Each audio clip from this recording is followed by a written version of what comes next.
यो ददाति सतां शम्भो कैवल्यमपि दुर्लभं खलानां दण्डकृद्योषौ शङ्करः संतनोतु मे। ओम सां सदा शिवाय नमः।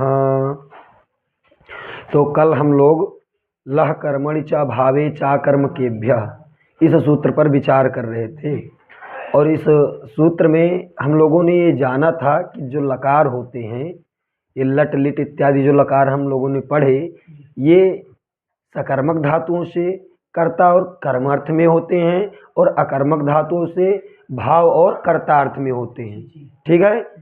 अब यहाँ पर सब प्रथम धातु की बात हो रही है, तो हम जानेंगे कि जो धातु होती है, कोई भी धातु हो, चाहे सकर्मक हो या अकर्मक हो, ठीक है, और प्रत्येक धातु के दो अर्थ होते हैं, एक फल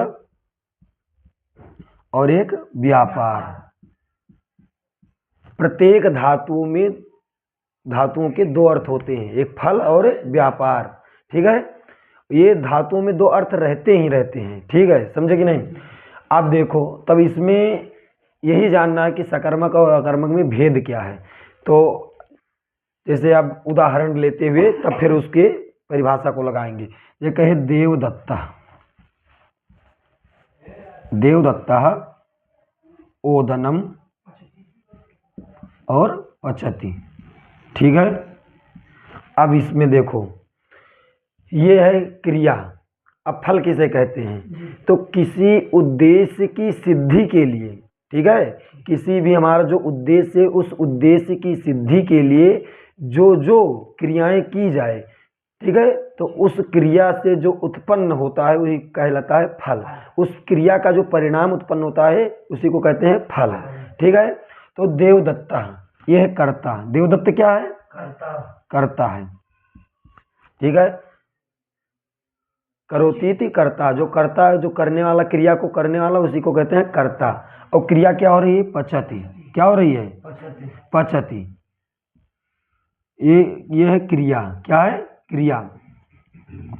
अब इस पचति क्रिया, ठीक है, तो व्यापार और क्रिया एक ही शब्द है। व्यापार का, क्रिया का आश्रय कौन है, कर्ता, या व्यापार का आश्रय कौन है, कर्ता, और फल का आश्रय कौन है, कर्म। ये ध्यान में रखना है, फल का आश्रय कौन है, कर्म। ये क्या है, कर्म है। ये क्या है, ये तो कर्म है ना, कर्ता, कर्म और क्रिया, ये वाक्य है। और कर्म ये है, ये कर्ता है और ये क्रिया है। ठीक है। तो अब कर्ता, इस व्यापार, जो ये पच व्यापार हो रहा है, पच धातु, कौन धातु है, पच धातु, कौन सी है यहाँ, पच।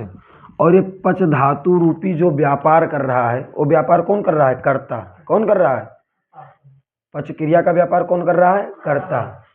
क्योंकि अब पचाने के लिए, उस तंडुल को या चावल को पकाने के लिए, ठीक है, क्या क्या करना पड़ेगा। पहले वो आग जलाएगा, बटलोई लाएगा, उसमें जल डालेगा, फिर आग जलाएगा, ठीक है, उस पर रखेगा, फिर ये सब क्या हो गया, व्यापार। क्या हो गया, इसी को कहेंगे पच। क्या कहेंगे, पच। ठीक है। तो ये इस व्यापार का आश्रय कौन है, व्यापार किसके द्वारा हो रहा है, कर्ता के द्वारा। ठीक है। अब इसका फल किस में जा रहा है, जो ये इतना क्रिया किया, इस क्रिया का फल किस में जा रहा है, ये ध्यान देना है। तो अब ये इतनी सब क्रिया किया, तो उस क्रिया का फल क्या उत्पन्न हो रहा है, तो तंडुल में विकलिति। तंडुल में यानी चावल का गलना, चावल का, उस क्रिया का फल क्या मिला हमको, चावल का गलना। चावल पहले था, अब वो चावल कैसा हो गया, भात बन गया। क्या बन गया, गल गया कि नहीं गल गया। तो इस जो ये पच क्रिया थी, उस पच क्रिया का फल किस में गया, कर्म में। किस में गया, ये पच क्रिया, जो देवदत्त ने पच क्रिया किया, पच क्रिया करने के लिए जो जो व्यापार किया, उस व्यापार का पूरा फल किस में गया, कर्म में। कर्म यानी कि ओदन में। और ओदन क्या हो गया, विकलिति। ओदन में क्या हो गई, विकलिति उत्पन्न हो गई, यानी ओदन गल गया। समझे कि नहीं समझे। तो ये चीज ध्यान रखना है कि अब इसमें वो परिभाषा लगाना है, क्या जो कल याद कराए थे, फल व्यधिकरण व्यापार सकर्मकत्व। फल व्यधिकरण व्यापार, ठीक है, जहां पर फल का आश्रय किसी दूसरे में हो और व्यापार का आश्रय कोई दूसरा हो, तो उसे सकर्मक धातु कहते हैं। यहाँ पच धातु कैसी है, सकर्मक है। कैसी है, क्योंकि अब इस पच धातु का व्यापार कौन है, देवदत्त। देवदत्त ने व्यापार किया, पच रूपी व्यापार किया। पच उस पकाने चावल को पकाने के लिए जितनी भी क्रियाएं थी सब किसने किया? देवदत्त ने। ठीक है, तो व्यापार किसने किया? देवदत्त ने। व्यापार देवदत्त ने किया, लेकिन फल किसको मिल रहा है? कर्म को। फल किसको मिल रहा है? कर्म को। किसको मिल रहा है? क्योंकि इसने पचाना पूरा क्रिया किया, लेकिन फल किस में जा रहा है? वो फल किस में उत्पन्न हो रहा है? ओदन में, यानी कर्म में। गलना किस में उत्पन्न हुआ? ओदन में। ये समझ में आ गया? तो जिस धातुओं में फल का आश्रय कोई दूसरा हो और कर्म का आश्रय कोई दूसरा हो, ठीक है, समझे कि नहीं? फल का आश्रय कोई दूसरा हो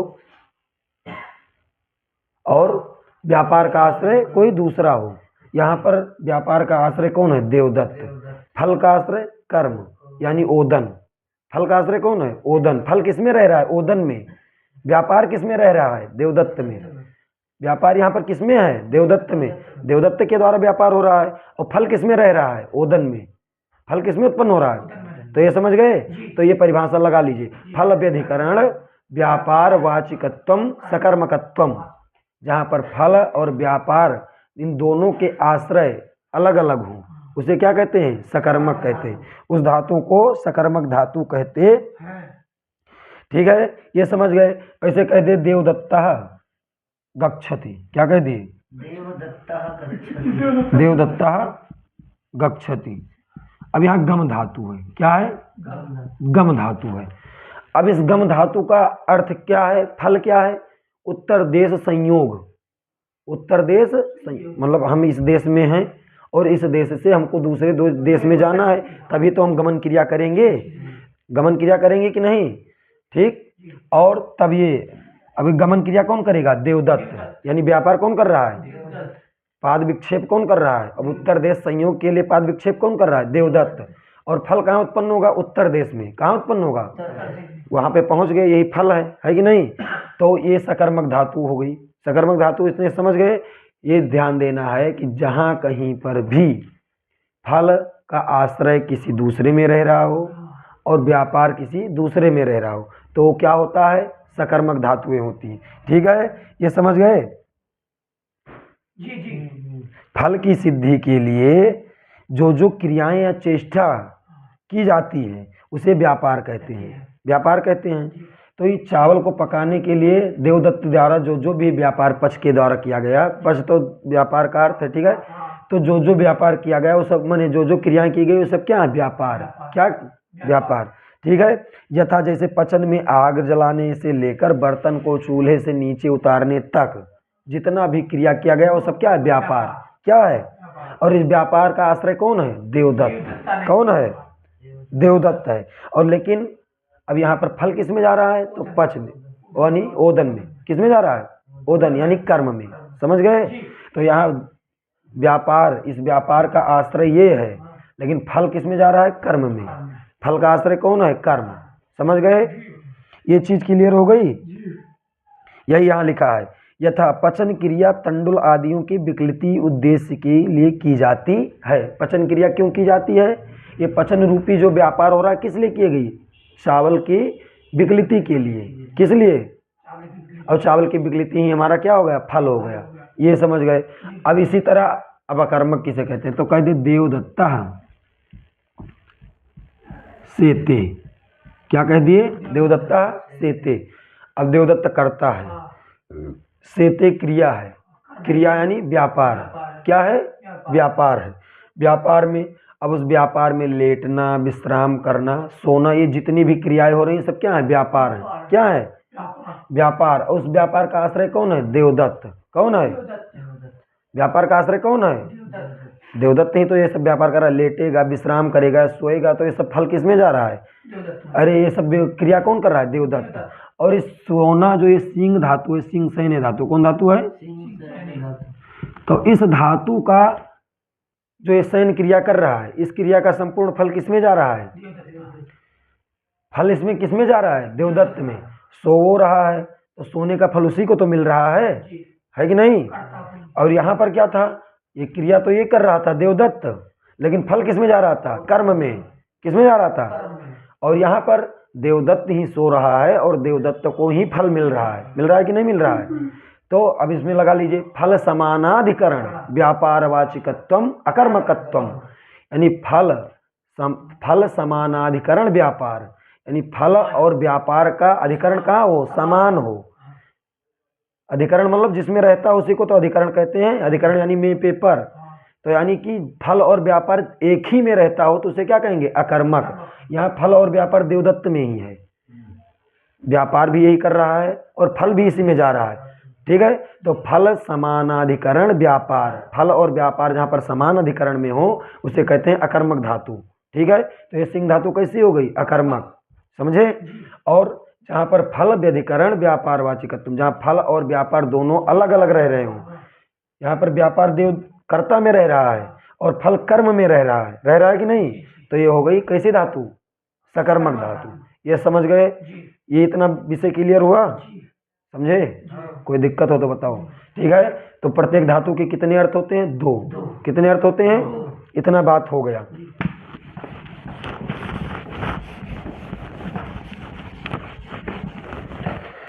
अब ये भी कल बताए थे कि धातु, अब धातु दो प्रकार की हो गई, लेकिन ये इसमें धातु क्या था, एक सकर्मक धातु थी, वही तो अभी पढ़ रहे थे, और एक अकर्मक धातु। अभी हम जान गए कि धातु, प्रत्येक धातु के दो अर्थ होते हैं, एक फल और व्यापार, ठीक है।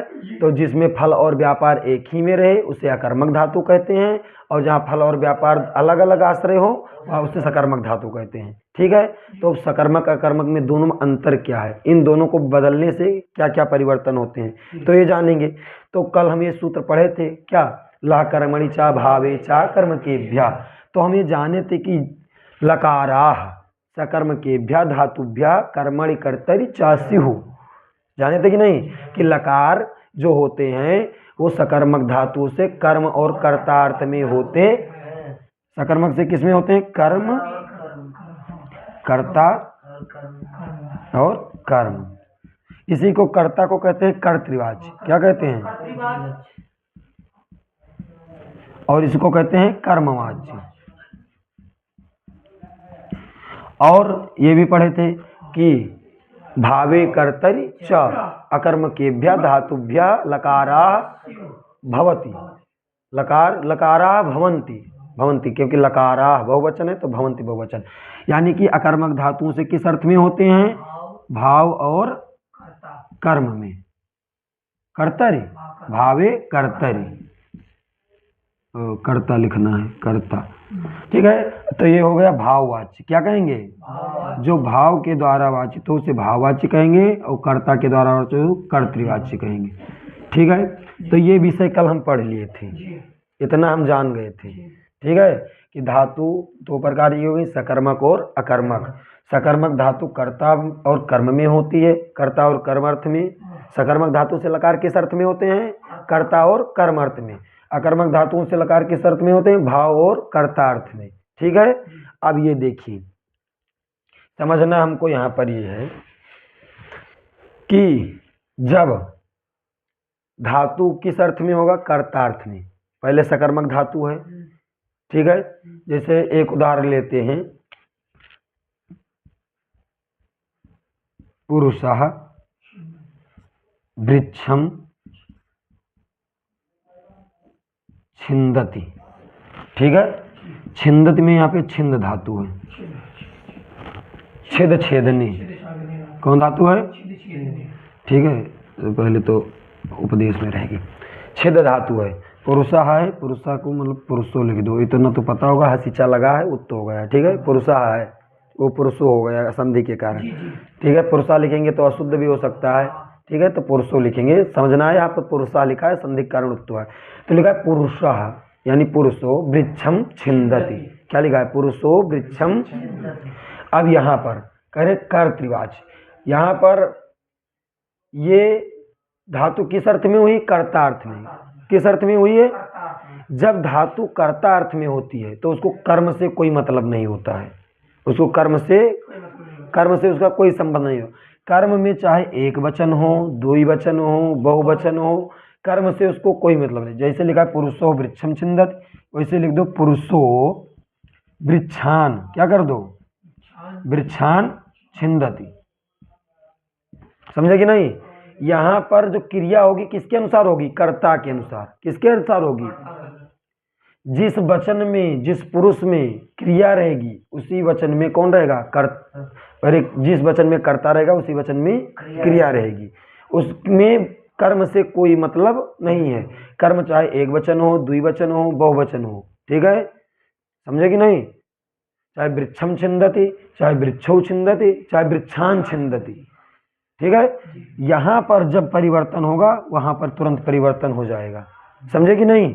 वही यहाँ पर देखो लिख रहे हैं कि सकर्मक से लकार कर्ता और कर्म में होते हैं, जिसे कर्तृवाच और कर्मवाच कहा जाता है। यथा पुरुषो वृक्षम छिंदति, यहाँ छिद धातु से लट लकार हुआ है।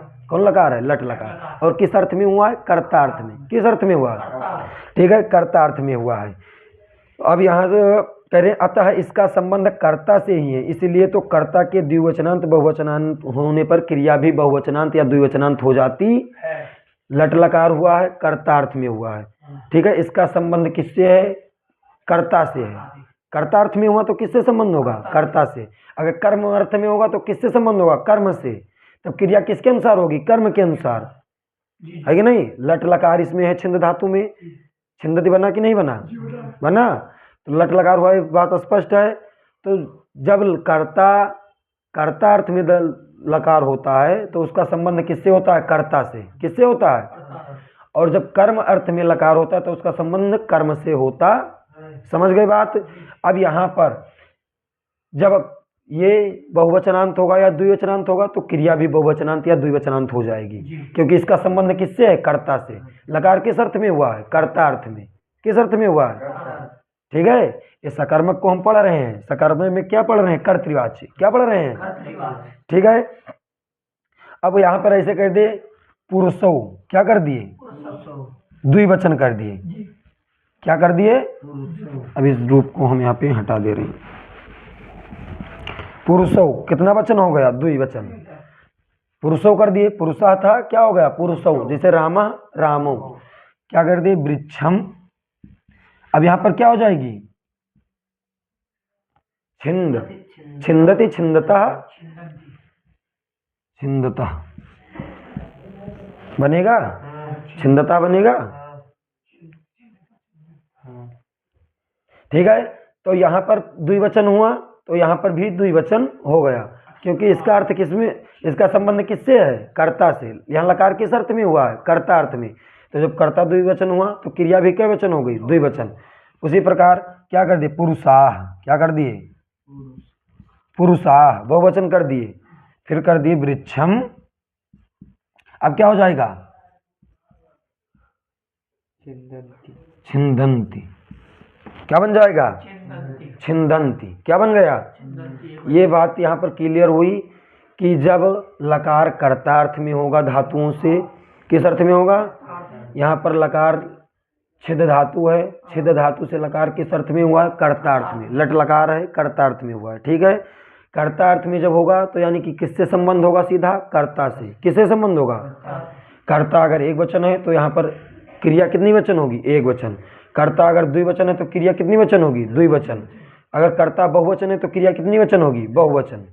है कि नहीं? माने कर्म से उसको कोई मतलब नहीं है। कर्म आप चाहे एक वचन प्रयोग करिए, चाहे वृक्षम करिए, चाहे वृक्षो करिए, चाहे वृक्षान करिए। ठीक है, क्या अर्थ हुआ? पुरुष वृक्ष को काटता है या छेदता है। यहाँ पर दो पुरुष वृक्ष को काट रहे हैं या छेद रहे हैं। यहाँ बहुत से पुरुष वृक्ष को काट रहे हैं या छेद रहे। तो चाहे वृक्ष को काट रहे हैं या चाहे वृक्षों को काट रहे हैं, उससे कोई मतलब नहीं है। ठीक है, लेकिन कर्ता कितने हैं उस हिसाब से यहाँ पर क्रिया का प्रयोग होगा। समझ गए? क्योंकि लकार किस अर्थ में हुआ है? कर्ता अर्थ में। किस अर्थ में हुआ है? ठीक है, तो कर्म से इसका कोई संबंध नहीं है। कर्म में चाहे जितने भी वचन हो, कर्म से कोई मतलब, जब लकार कर्ता अर्थ में होगा तो उसको कर्म से कोई मतलब नहीं है। जिस वचन में कर्ता होगा उसी वचन में क्रिया होगी। ये बात हो गई, स्पष्ट है बात? अब आगे कोई प्रश्न हो तो पूछ सकते हो इसमें। अब देखो यहाँ पर फिर बात कह रहे हैं यानी कि जब जब लकार कर्ता में होता है, कहाँ पर होता है, कर्ता में, तो उसका संबंध कर्म के साथ कुछ भी नहीं रहता। यहाँ पर उदाहरण में समझ गए, कर्म के साथ उसका संबंध कुछ भी नहीं रहता। ठीक है, कर्म चाहे द्विवचन में रहे या बहुवचन में। ठीक, क्रिया तो कर्ता के अनुसार ही रहती है। अतएव पुरुषो वृक्षम छिन्दति छिन्नति और पुरुषो वृक्षान छिन्नति, यहाँ दोनों उदाहरण समझे, चाहे पुरुषो वृक्षम छिन्दति चाहे पुरुषो वृक्षान छिन्दति। कर्म में चाहे वृक्षम कहो चाहे वृक्षो कहो, एक वचन कहो चाहे बहुवचन कहो, क्रिया उतने में ही रहेगी जितने वचन में कौन है, कर्ता। समझ गए। अब आगे कह रहे हैं, देखिए, और कर्मवाच्य में क्या होगा, चाहे कर्ता किस भी वचन में रहे, कर्ता किस भी वचन में रहे, क्रिया किस अर्थात होगी, कर्म के अनुसार, क्योंकि कौन वाच्य है, कर्मवाच्य। जैसे कह दिए पुरुषेण, क्या कह दिए, घटः क्रियते, पुरुषेण क्रियते। ठीक है, समझे कि नहीं, इस पर नहीं जाना है, एक ही वचन है ना, एक ही वचन है। तो यहाँ पर अब लकार किस अर्थ में हम कर रहे हैं, यहाँ पर कर्म अर्थ में। लकार किस अर्थ में आया है, कर्म अर्थ में। किस में आया है, अब यहाँ पर इसको यानी क्रिया को कर्ता से कोई मतलब नहीं है। कर्ता चाहे एक वचन हो, चाहे द्विवचन हो, चाहे बहुवचन हो, चाहे कह दे पुरुषेण, पुरुष के द्वारा घट मतलब किया जा रहा है।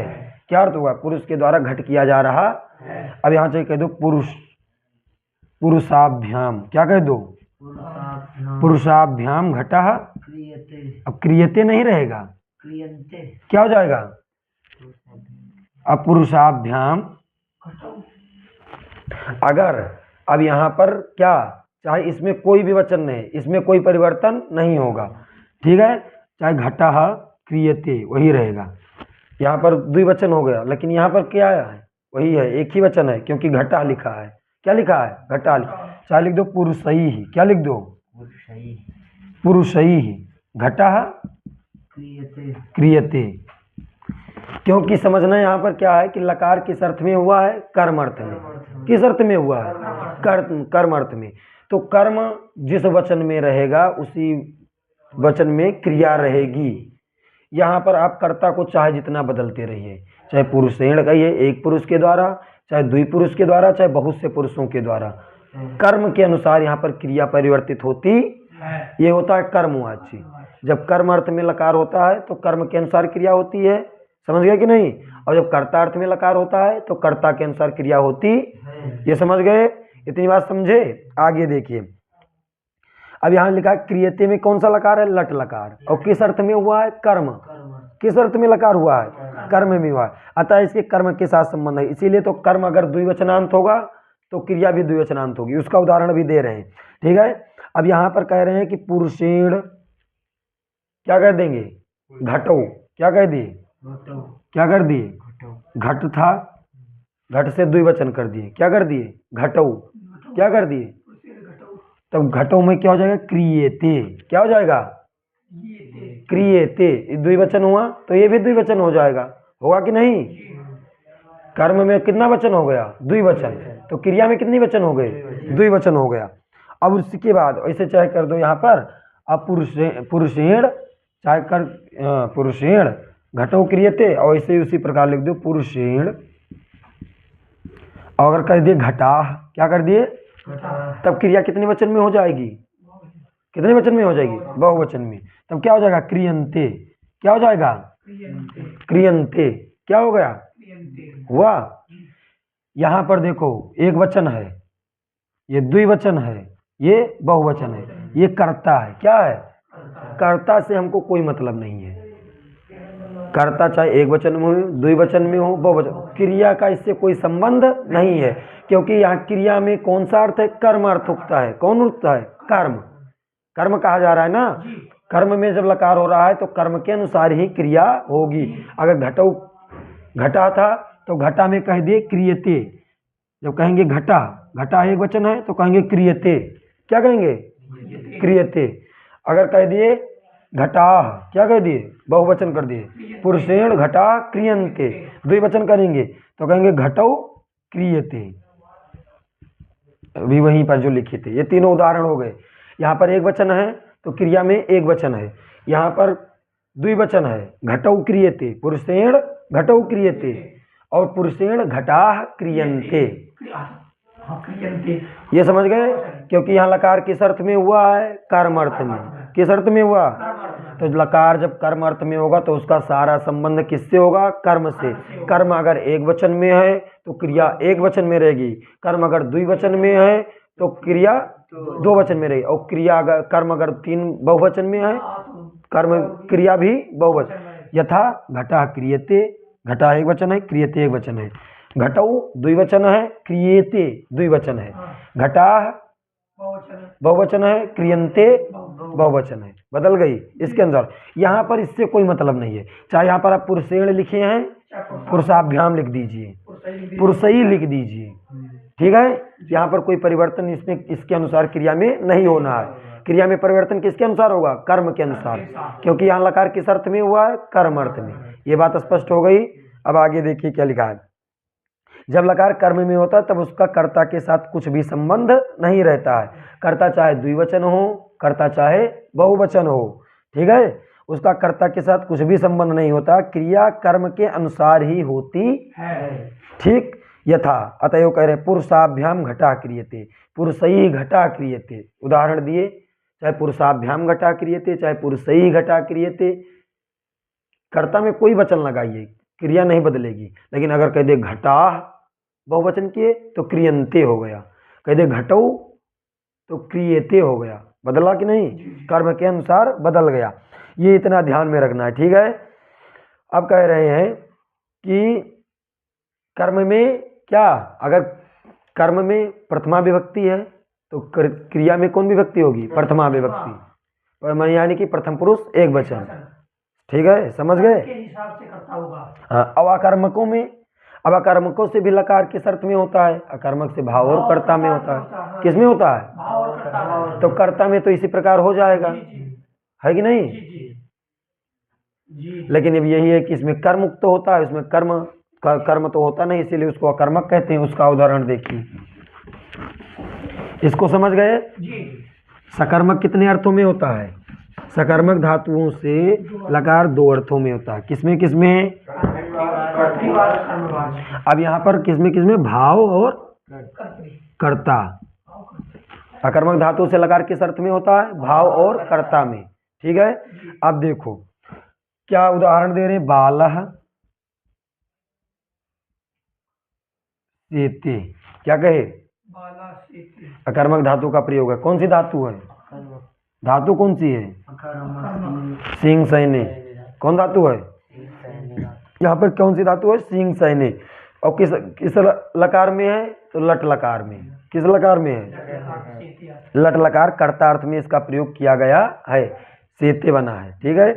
अब कह रहे हैं कि कर्ता के वचन में परिवर्तन आने पर इसके अनुसार क्रिया में भी परिवर्तन हो जाता है, समझे, क्योंकि कर्तार्थ में हो रहा है। अभी कर्तार्थ हम पढ़ रहे हैं, ठीक है, ध्यान में रखना।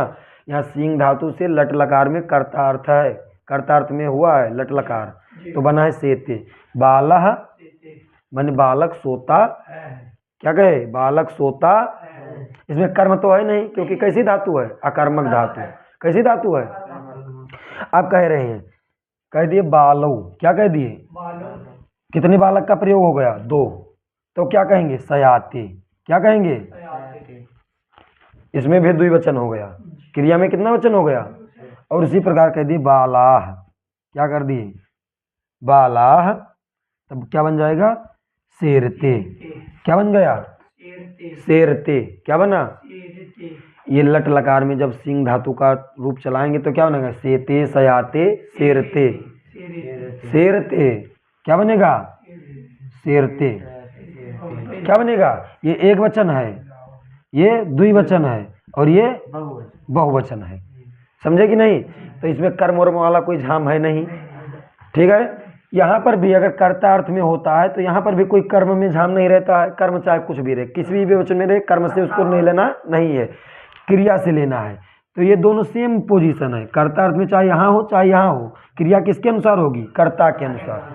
तो यहाँ पर कर्म है होगा ही नहीं क्योंकि अकर्मक धातु है। तो ये लिखा है बालः सेते, बालक सोता है, बालः सेते, बालो सयाते, दो बालक सोते हैं, बालाह सेरते, बहुत से बालक सो रहे हैं।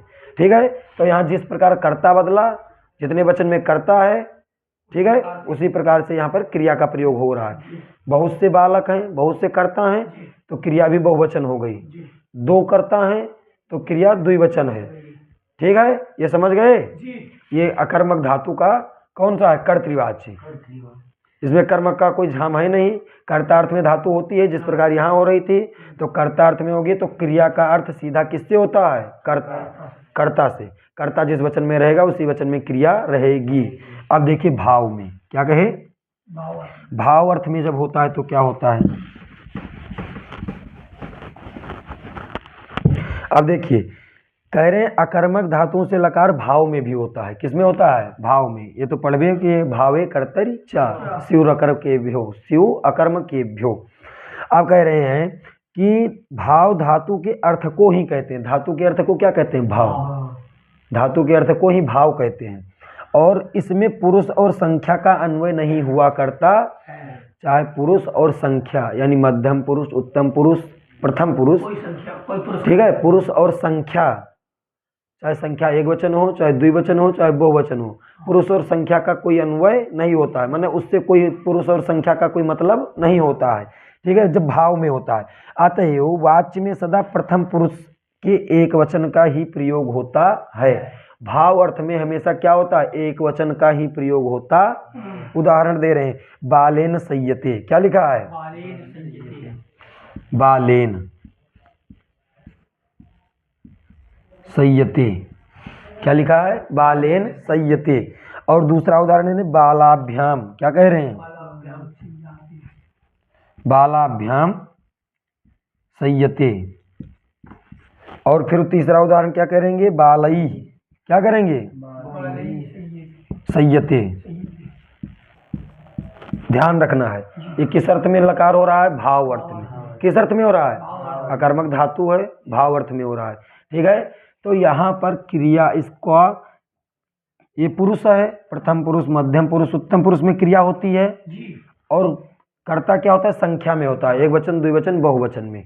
तो इसमें भाव अर्थ में जब लकार होता है तो उसका संख्या से कोई तात्पर्य नहीं होता।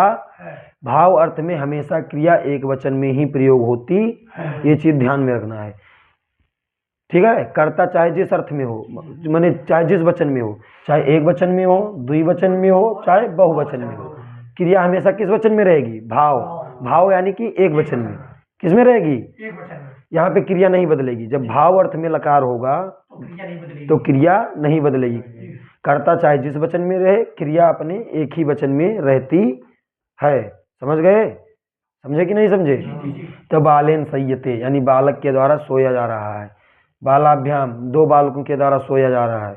बालई संयते बहुत से बालकों के द्वारा सोया जा रहा है। समझे कि नहीं? तो यहाँ पर भाव अर्थ में जब लकार होता है तो उसका कर्ता से कोई संबंध नहीं होता। क्रिया हमेशा एक वचन में ही प्रयोग होती। समझ गए? यहाँ पर कुछ लिख रहे हैं कि इसमें या बालेन संयते, बालाभ्याम संयते, बालई संयते, चाहे कर दो त्वया संयते। क्या कह दो? त्वया संयते। क्या कहोगे? त्वया संयते, मया संयते। तुम्हारे द्वारा सोया जा रहा है, चाहे मेरे द्वारा सोया जा रहा है। इसमें क्रिया में कोई परिवर्तन नहीं होना है। क्रिया हमेशा किस वचन में रहेगी? एक वचन। किस में रहेगी? प्रथम पुरुष एक वचन, मध्यम पुरुष भी एक वचन नहीं होगा, केवल प्रथम पुरुष एक वचन ही रहेगा।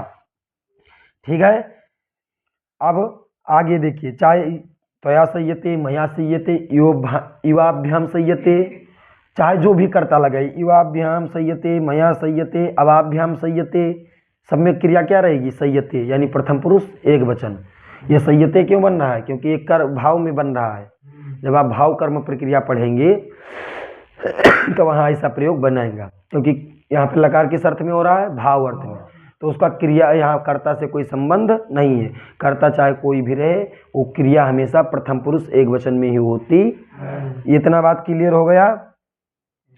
यहाँ लकार केवल धातु के अर्थ शयन को ही प्रकट करता है, अतएव सदा एक वचनांत रहता है। क्यों एक वचनांत रहता है? क्योंकि ये धातु का अर्थ क्या है? सोना। तो चाहे बहुजने बहुत से लोग सो रहे हो, चाहे एक लोग सो रहे हो, चाहे दो लोग सो रहे हो, वो धातु का अर्थ किसको प्रकट कर रहा है? सोना अर्थ को। किसको उसको प्रकट कर रहा है? सोना अर्थ को। ठीक है, चाहे बहुत से सो रहे हैं तब भी सोना ही कहेंगे, है कि नहीं? तो इसीलिए इसमें क्रिया में कोई परिवर्तन नहीं होता। जब भाव में लकार होता है तो क्रिया में कोई परिवर्तन नहीं होता। अब आगे और एक श्लोक था, वो तो आप लोग पढ़े थे, अकर्मक धातुओं की पहचान करने के लिए, है कि नहीं? अब इसको पहले समझ लीजिए। इतना चीज आज हम समझे कि धातु सकर्मक होती है, अकर्मक होती है। सकर्मक धातुओं से लकार कर्ता और कर्म अर्थ में होता है, अकर्मक धातुओं से लकार भाव और कर्ता अर्थ में होता। ठीक है, जब कर्ता अर्थ में सकर्मक धातु, ठीक है, तो जो कर्ता अर्थ में जब लकार होगा तो उसका संबंध किससे होगा? कर्ता से। ठीक, उसका कर्म से कोई संबंध नहीं है। पुरुषः वृक्षम छिंदति, पुरुष चाहे कह दो पुरुषः वृक्षान छिंदति, तो वृक्षान कहो या वृक्षम कहो, कर्म में चाहे वृक्षम कहो चाहे वृक्षान कहो, एक वचन कहो बहुवचन कहो, उसमें क्रिया में कोई परिवर्तन नहीं होना है। लेकिन अगर कहे पुरुषाः बहुवचन किए तो छिंदंती रहेगा, छिंदंती क्या हो जाएगा? ये समझ गए कि कर्ता अर्थ में होगा तो क्रिया का संबंध कर्ता से होता, जिस विभक्ति में वो रहेगा, यानी एक वचन द्विवचन बहुवचन में, उसी प्रकार क्रिया भी उसी पुरुष में उसी वचन में रहेगी। ठीक, अगर जब कर्म में होता है तब क्या होगा? तो कर्म के अनुसार क्रिया होती है। किसके अनुसार? पुरुषेण घटा क्रियते। क्या कहे? पुरुषाभ्याम घटा क्रियते, पुरुषैहि घटा क्रियते। चाहे पुरुषैहि कहो, चाहे पुरुषाभ्याम कहो, चाहे पुरुषेण कहो, चाहे पुरुष में चाहे एक वचन करो, द्विवचन करो, बहुवचन करो, घटा क्रियते, घटा क्रियते, घटा क्रियते। जिस वचन में कर्म है वही उसी अनुसार क्रिया है। लेकिन ऐसे जैसे कि घटा बहुवचन किए तो क्रियंते हो गया, घटौ क्रियते हो गया, कर्म के अनुसार क्रिया बदल रही है। तो यानी कि कर लकार किस अर्थ में हो रहा है? कर्म अर्थ में। ठीक है, उसका कर्ता से कोई संबंध नहीं है। उसी प्रकार अकर्मक में जब कर्तार्थ में लकार हो रहा है तो बालः सेते, बालः बालक सोता है। फिर कहते बालौ सयाते, क्या कहेंगे? बालौ सयाते, बालाह सेरते।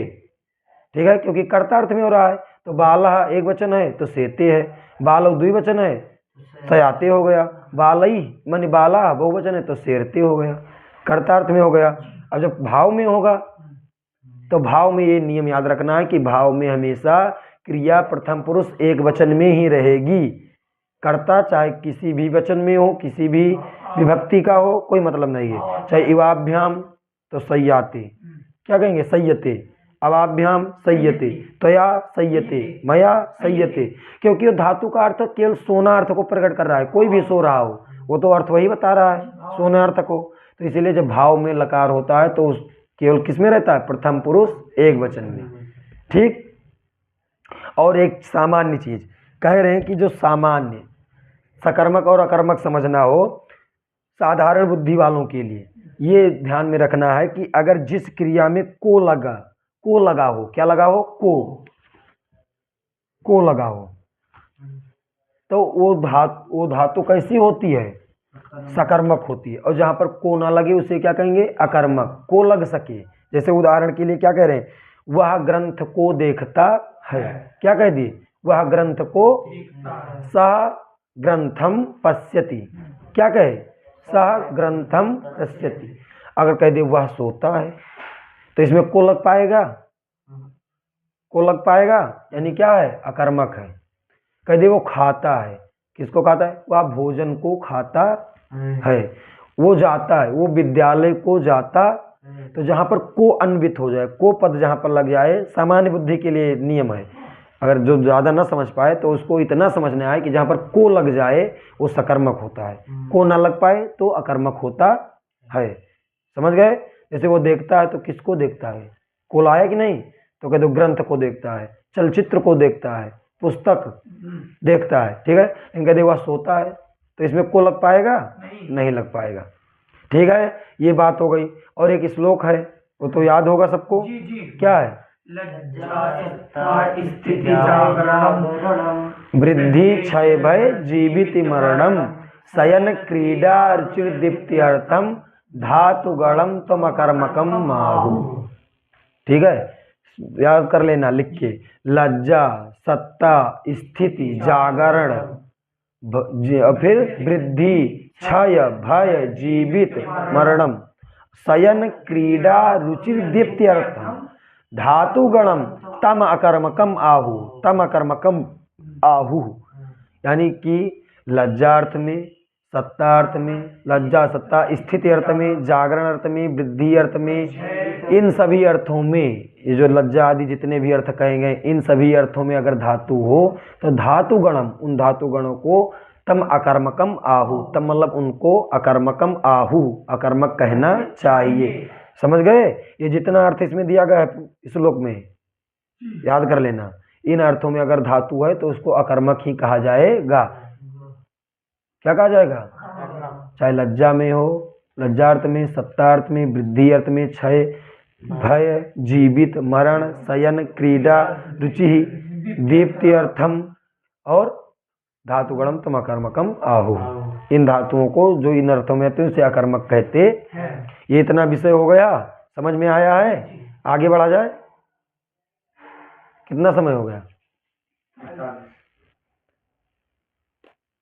चलिए तब आज या तो यहीं पे छोड़ें, हैं? कल से फिर लट लकार का प्रयोग किया जाएगा। ठीक? अपने बोला थोड़ा सा नमो नमः। नहीं, बताएं।